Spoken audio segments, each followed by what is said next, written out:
अगर केहू के कहना अपने विवेक से आदमी काम ना करी तो मामला फेल हो गया। और ये हमारे हृदय के गार्जियन और इस कार्यक्रम के आयोजक जिनके माध्यम से आप सभी महानुभावों का दर्शन करने का सौभाग्य प्राप्त हुआ। आज के नौसा बादशाह दूल्हे राजा के बड़े भैया आदरणीय श्री विवेक यादव उर्फ विक्की भैया समाजवादी पार्टी के कट्टावर नेता भी हैं और माननीय अखिलेश भैया के लिए इनके हृदय में बहुत जगह है और आपका दिल दरिया है। आपके द्वारा आज भैया के जन्मदिन पर, अखिलेश भैया के जन्मदिन पर बहुत भव्य सा केक काट करके उनका स्वागत और सम्मान किया गया, जन्मदिन मनाया गया और उनके उम्र की दीर्घायु होने की कामना किया गया। हमारे विक्की भैया की तरफ से शानदार 1000 रुपया देकर के सम्मान किया गया। छोड़ों में कोटि कोटि प्रणाम, सब भैया के प्रणाम पल गया, आशीर्वाद के कामना बाबा यही तरह प्यार दुलार आशीर्वाद बनल रहो। और ये हमारे हृदय के गार्जियन आदरणीय श्री प्रधान जी श्रीमान सुशील यादव छाना पार के पावन धरती से कहे हेलो हेलो 5 मिनट रुका। जैसे मनीष की विराह का ये उदाहरण सुने भागत था खरखराई के बैठा जब हम कहा तब जाए आए तो अपने मर्जी था लेकिन जावा हमारे मन से बैठा प्रेम यह बहुत बहुत धन्यवाद आपके, आप हमारे बातिक सम्मान कैला है ओकरे बदे हम जिंदगी भर आप ऋणी रहा। सुशील भैया प्रधान जी, ये हमारे प्रधान जी के द्वारा शानदार 500 रुपए दे करके सम्मान किया गया। लेकिन हम पानी कि केहू के कहला पे दूसरे के कान्हे पे धा के बंदूक कबो ना चलावे के चाहिए, नहीं तो वो बंदूक कबो कबो लवट जाए। जब लवट जाए तो थुथुने में लग जाए गोली। यही बारे बंदूक चला लेकिन अपने बल। यही मारे हमें एक लाइन कहे के पड़ा था का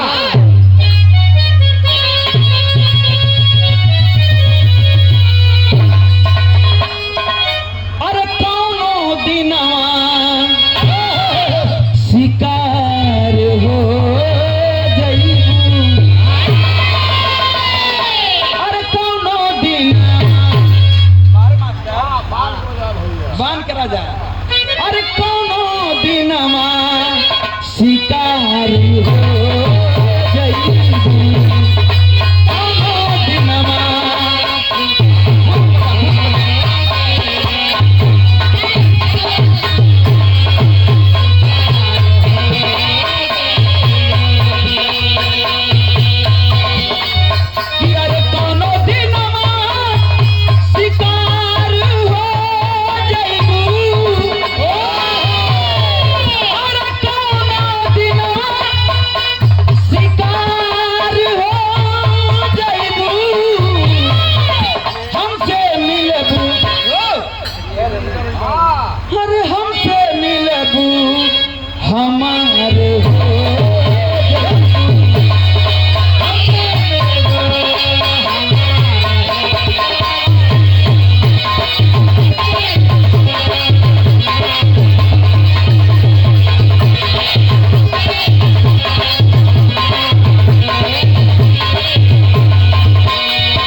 आदमी धरती पे जन्म लेवेला बाबा, जब जन्म ले तब वो सयान होई तब जवान होई, जवान होई कि एक दिन होकर बुढ़ापा सुशील भैया जरूर आई।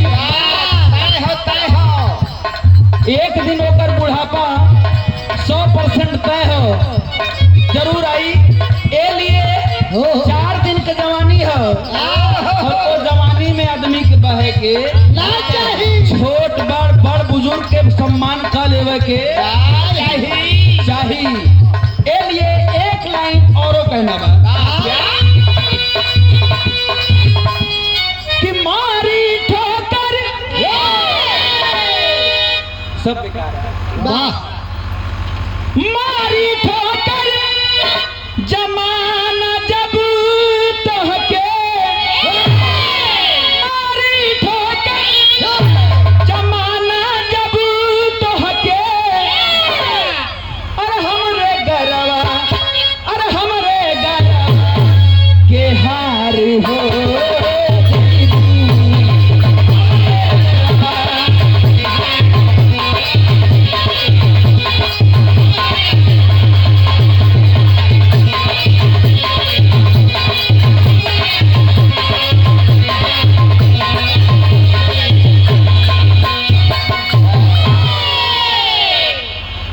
केहू बदल नसीहत रहे राकेश भैया, बहुत दल बदलो नहीं कर गया यार तो हम तो ना सोचे रहे। हाँ वो मर्दवा दूसर कोई गावत 2 घंटा 2.5 घंटा ले तो वीर रस गवावत हुआ। हाँ भाई तो कुर्सी सुनत भी हमरे खड़ा होता है तो कुर्सी है छोड़ देला। बहुत बहुत ए भैया हमारे बाती के बुरा मत माना, हम बहुत छोट गवैया हैं। अब छोट गवैया का मतलब सुशील भैया कबो कबो चामेक जीव है गलत भी। कैसे छोट गवैया कम मंच गावत है, उनका कम अनुभव रहा। अब हमारे जाना शुरुआत में अगर हमसे बोले बतियावे गावे बजावे में, हमसे गावे में ये लोग से बजावे एक पहले थमनाए के है, लेकिन अब कहा अगर गलती हो जाए तो आप हम मुकद्दर का मालिक है। हमसी गवाई ली है, हमसी से बजवाई ली है। ए भैया देखा है लड़कियों काहे मार करत है यार, बिरहा बिगाड़ देवा का। अभी अभी आप लोगों ने ज्योति यादव जी की तरफ से माई को वंदना, माई को वंदना के बाद एक मौके के गीत, ओकरा बाद भैया अखिलेश का विषय में सोहर अच्छा लगा। ओकरा बाद एक वीर रस पहलवानी के बिरहा, अगर वीर रस के बिरहा वो बगल से भल हो तो एहू बगल से होना वाजिब हो। ए भैया बाबा बड़ी अच्छी महफिल रही, 45 मिनट में हम गायक दे दिया। अब बीच में केक कटाल वो थोड़ी काउंट हुई, बड़ी अच्छी महफिल रही। देखा जवन कुछ हुई तो मंच के नीचे समझौता हुई, लेकिन मंच के ऊपर समझौता होना भी नहीं चाहिए। कहा से कि बिरहा बड़ी मेहनत से बड़ी कसौटी से बीरस के गौली है ज्योति एक क्या कमी है। बिरहा तो हर बड़ा नीमन रहे, गायकी भी तो हर बड़ी सुंदर हो, और लहजा भी बड़ा बढ़िया बा, एक्शन वैक्शन भी बड़ा बढ़िया बा। गड़बड़ी एक हो ना बताई, बताई ना बता दे तू सुधार ली पहले परेड़े पर ना चढ़े चाहिए। हम चाहते हैं कि बार बार ये गलती आप करें। ना हम बताई हो बाबा, आप लोग गीत सुन ला, इतिहास के पन्ना में लिखल बा मेहरारू क्यों नहीं जीतल, यह गलती बा। तो बता बच्ची, इतिहास के पन्ना में लिखल बा अब मेहरारू से कोई नहीं जीतल। हम आप लोग से पूछो के जीतल है? मेहरारू केसी मेहरारू से के ना जीतल है? सुना हो बिना मनसेधु के मेहरारू को कोनो वजूद हो का ये धरती पे? बिना मनसेधु के मेहरारू को कोनो वजूद हो तो आप लोग बताइए। इनके एक एक गीत के एक एक शब्द के एक एक बात तो हमारे पल्ले जवाब हो, लेकिन एक का कमी है ज्योति यादव जी। जब हम गावत रहे, जब हम मंच तो है दे कम से कम ना 400 पब्लिक, अब 2.5 घंटा 3 घंटा बाद तू हमें मंच दे हो 40 में नहीं बचे। हाँ भैया गले जे नहीं बैठा हो अच्छा तोहरी दाएं सब दीदी बहनी सब बैठी रही हैं अब हमारी दाएं दीदी बहनी सबका खदेड़ दी हूँ तुम जितना बिरहा का सुनवैया ना बिरहा ऐसा होता कि पब्लिक टच से मस्त ना हो लेकिन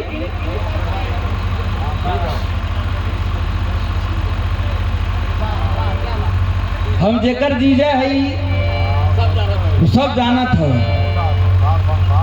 सार से ही संसार बा हमारे साले साहब हैं और बहुत दुलरुआ साल हैं हमारे छाना पार की पावन धरती से श्री सुशील यादव प्रधान जी हमारे सारों लागत है ने हम सोचते ना पोल खोली लेकिन खुलवाओ इतला गए तो खोल दिया हम कहा जाए सार से ही संसार बा बड़ा पवित्र रिश्ता बा भैया की तरफ से ही 100 रुपया चरणों में प्रणाम हमसे बड़ा है उम्र में भाई हाँ नाते बड़ा सम्मान बा और चरणों में प्रणाम बा और आशीर्वाद के कामना बा। एक मिनट हो रुका तो का आप लोगन का इरादा हो कि वीर रसियारों से होए ये मोनू भाई कुर्सी छोड़ के आप ना उठे बाकी हमारे मालिक भैया तो उठ गए हैं चला आपके ऊपर जिम्मेदारी ढेर है और उनका कहीं चला ठीक बा हो मास्टर कुछ बजे करे बात देखा थी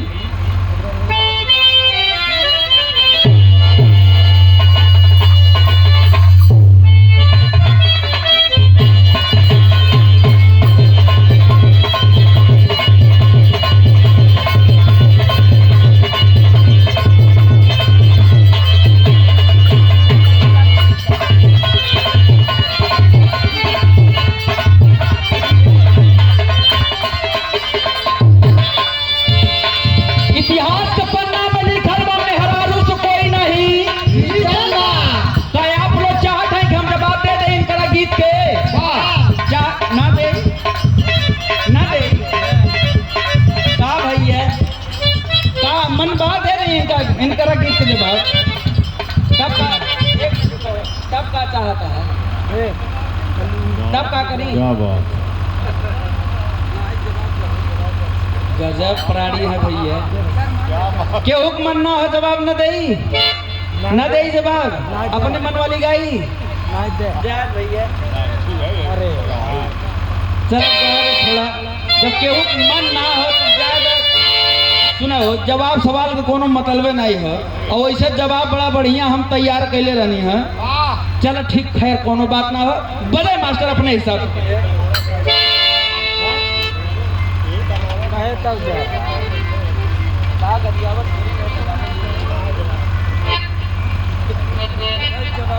आपका नातिन है हम हूँ आपका नतिया ही लागब अब जान ले जो कि तोरे सपोर्ट में तोहार नात रिश्तेदार सब लग गए हैं कैसे मान ले मेहरारू दुनिया जीती बे आए कैसे मानी इतिहास पन्ना में लिखा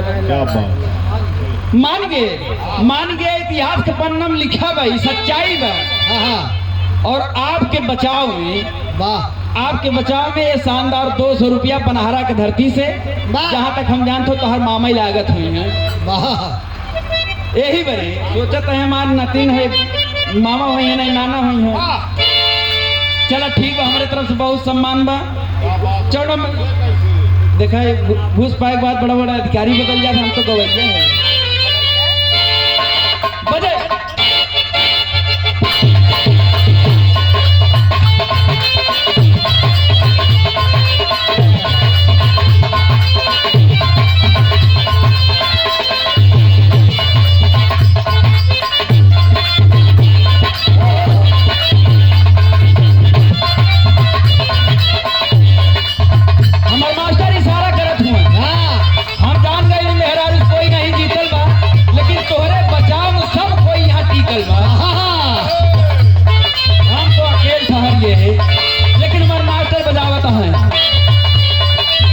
तुहरा में बात कुछ खास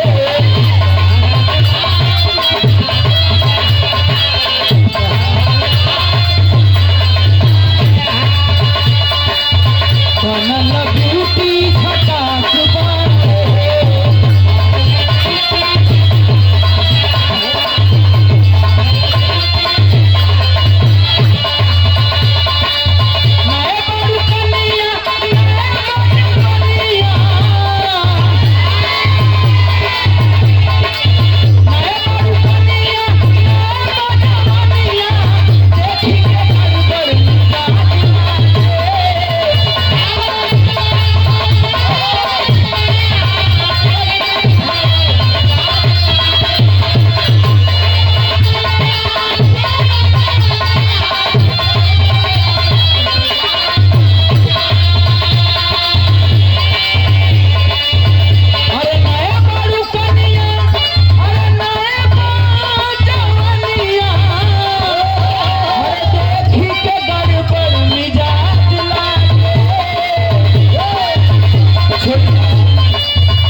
छोड़ीगा राजा रंग बाज हम लागे।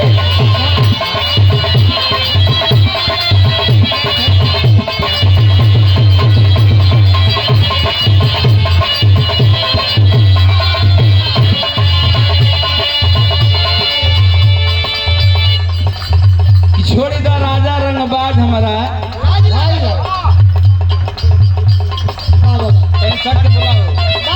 बड़ा बढ़िया गीत कि थोड़ा सा भोजपुरी के आनंद हो। आज के अगर ट्रेंडिंग हिसाब से गीत ना गवाई तो लोग कहीं मनीष लागत नहीं का गाना जनबे नहीं करतन का आँख ले और का हुआ मास्टर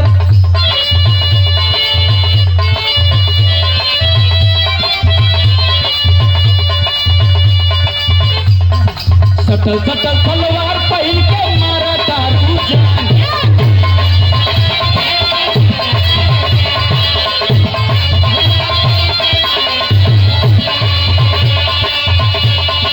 तो हरे ऐसन चाल पे गोली के न होई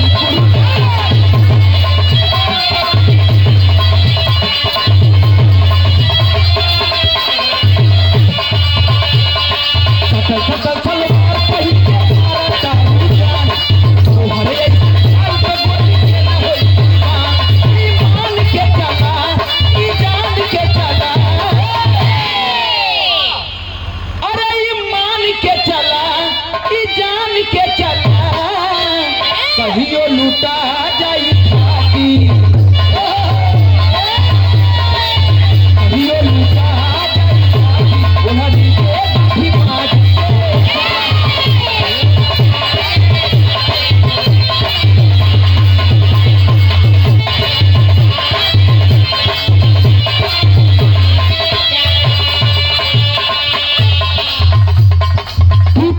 के मस्त जवानी झूम के तोहके आई के मस्त जवानी झूम के तोहके आई।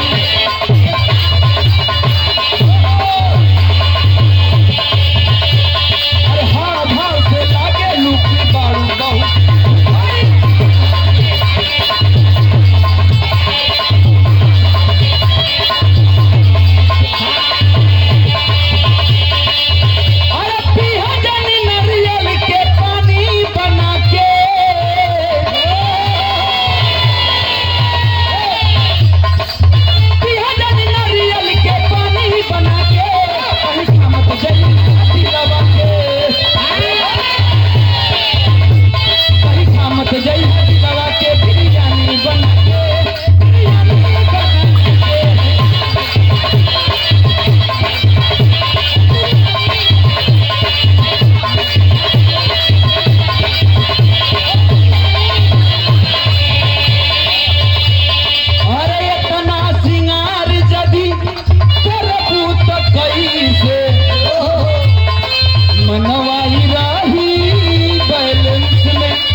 हमारे साले साहब।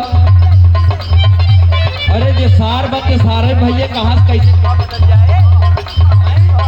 हमारे साले साहब बड़ा हम कहा थे अगर तोरे करेजे रहा अपन बहन दे तो तुम्हें बैठे चाहत रही काय भागत रहा समय देवे चाहिए।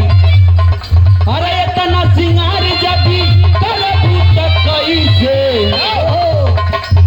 इतना सिंगार जबी करबू तो कैसे मनवा ही रही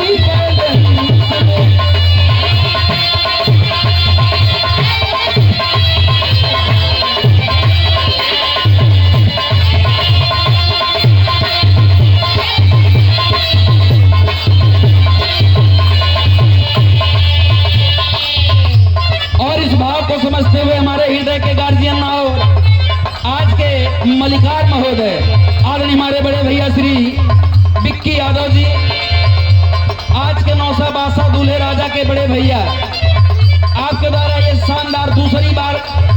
1000 रुपया दे करके सम्मान किया गया। चौड़ों में कोटि कोटि प्रणाम, सब भैया को प्रणाम पहल की आशीर्वाद के कामना। लेकिन ए भैया सबसे बड़ी बात आज के दिन ई होला का होला। अब मालिक भैया कहा कि मैंने ऐठा कहा आज के दिन बहुत बड़ी बात ये होला कि आज के बादशाह जो नौसा बादशाह दूल्हे राजा हैं, अगर उनके हाथे नेग न मिले हमारा उगाऊ व्यर्थ बा ज्योति उगाऊ। हम कब गाय नहीं देखा था हमारे निक्कू भाई कहाँ दिखात नहीं को पूरा जिम्मेदारी बिक्की भैया ले टहरते हैं तो तू कहाँ बाटा यार। अब हम सब तो तोरी यहाँ रोज रहबे करें लेकिन रोज गायक ना है। हाँ चाची एक आँख ही काम करता हो तो 2 आँख वाला जिन करा है। खाली तो है लोग ज्योति देखा तो ए भैया लेकिन हम कहा तनी अरे इतना सिंगार जदी करबू तो कैसे मनवाई रही बैलेंस में। अरे कोमा में चल जाई तोहरा के देख के, कोमा में चल जाई तोहरा के देख के जाए के परी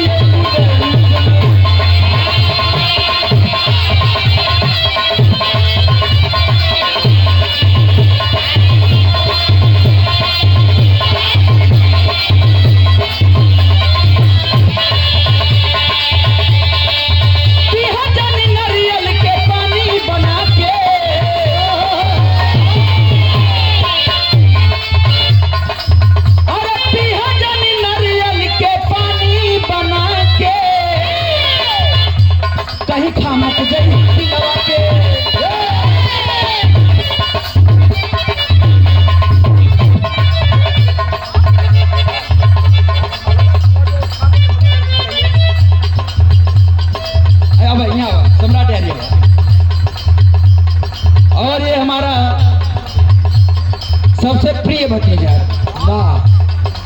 सम्राट बाबू हमारे तरफ से ढेर सारा आशीर्वाद बा।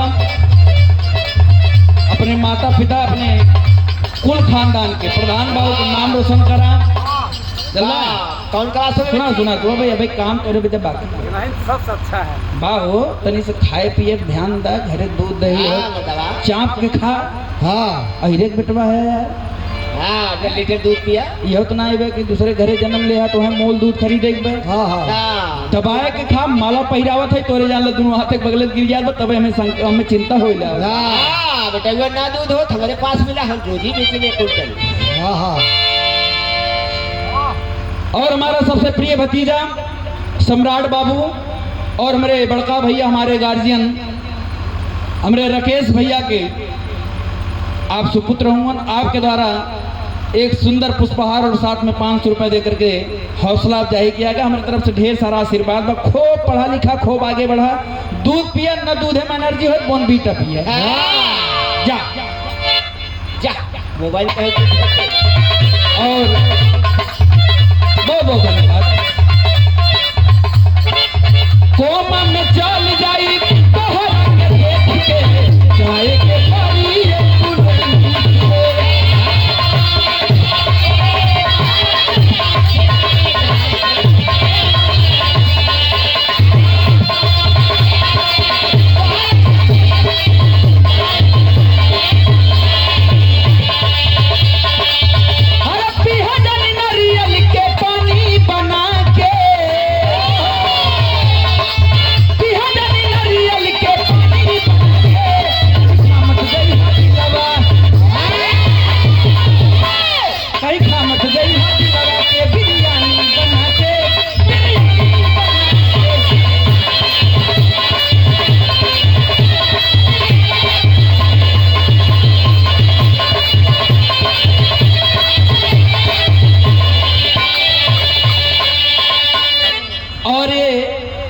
हमारे हृदय के गार्जियन और बहुत प्रसिद्ध समोसा वाले ढकवा में। अच्छा हम समोसा लेके कब हमें क्यों पठाई देते थे कि जा उनकी यहाँ समोसा लेके आओ जाई थे भैया पाई ना कि मोल भैया पूछा काहे बरे ना पाई जाई बहुत लाइन लगे बहुत भीड़ भाड़ देखी तो हम घबराहट हो लागत हमारे हम कहा थे इतना मने यहाँ वह कढ़ाई में से निकल ना यार समोसा गाए। ये हमारे गप्पू समोसा वाले आपके द्वारा ये शानदार 200 रुपए देकर के सम्मान किया गया। चरणों में प्रणाम। सब भैया बाबू के प्रणाम बा, आशीर्वाद की कामना। देखा ये महीना सावन के आवे वाला बा, महीना सावन के आवे वाला बा। कोनो दुल्हनी का दुल्हा परदेश बा, कोनो दुल्हन हो भैया भैया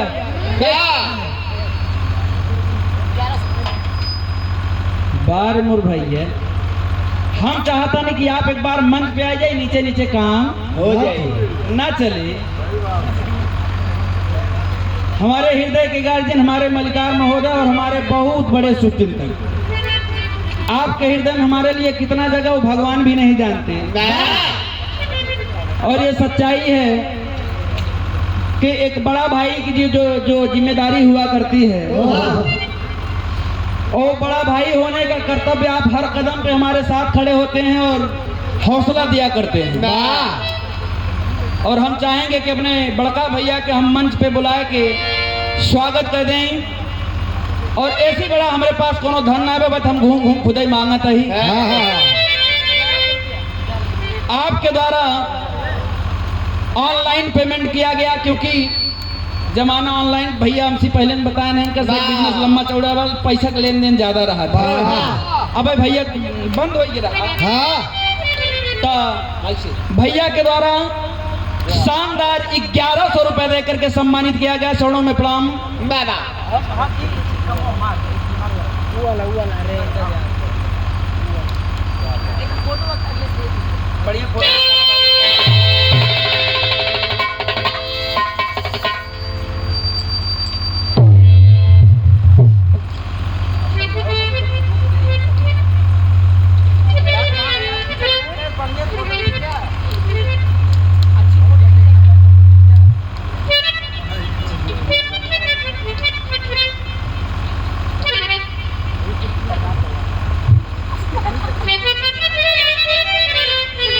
और ये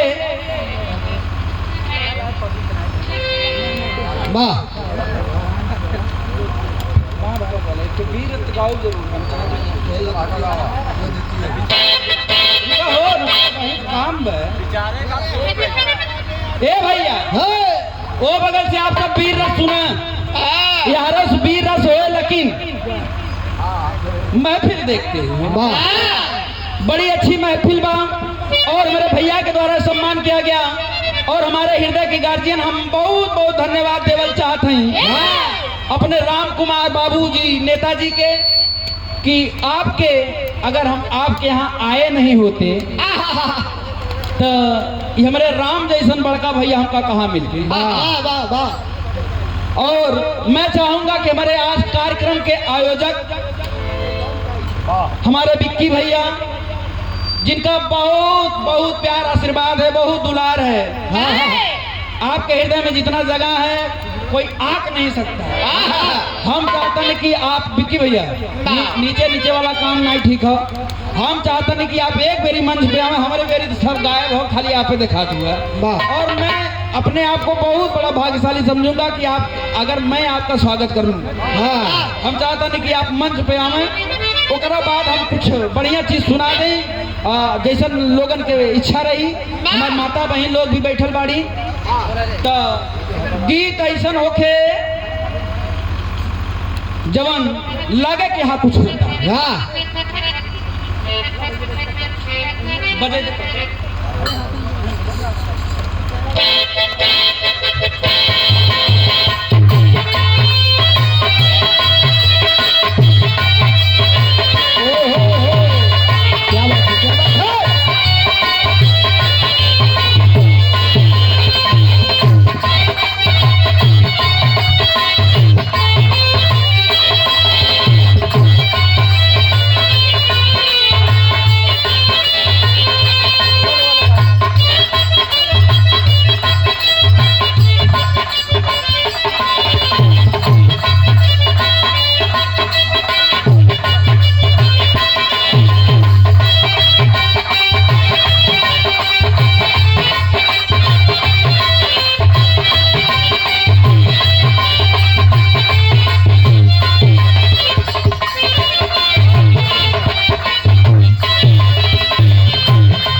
आपके एक बार जोरदार ताली उठनी चाहिए।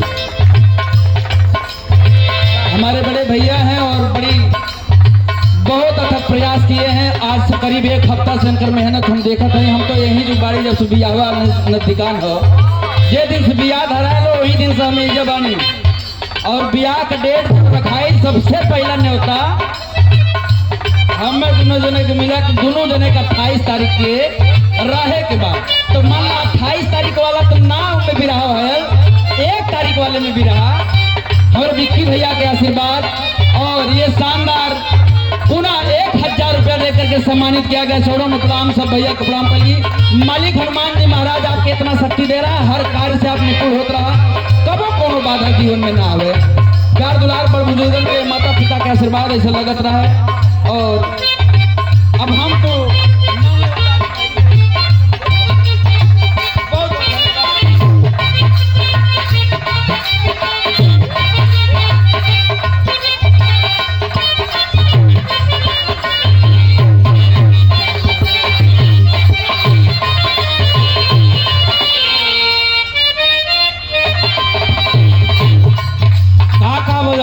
भैया को फरमाइश बा एक लाइन समाजवादी गीत।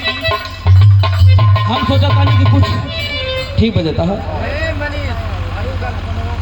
हाँ तुम मालूम है यार, तू अब क्या बताइए, तू विरोधी आदमी हम सुनते नहीं हैं कुछ। अरे यार मंच के नीचे इसलिए सुन नहीं है, यहाँ बैठ बता देते नहीं सुनते। माँ सुरेश भैया, माँ बड़का भैया, माँ गार्जियन है यार, ऋषियाँ रचो जी। ए भैया एक छोटा सा प्रसंग सुनाओ लेकिन हाल लागे जोन बजाओ तो थोड़ा पुरनकी कुछ बजाए। स्वर्गीय रामदेव उस्ताद वाली लोगन को फरमाइश हो, और बाद एक समाजवादी गीत गाय के छोटा सा लोग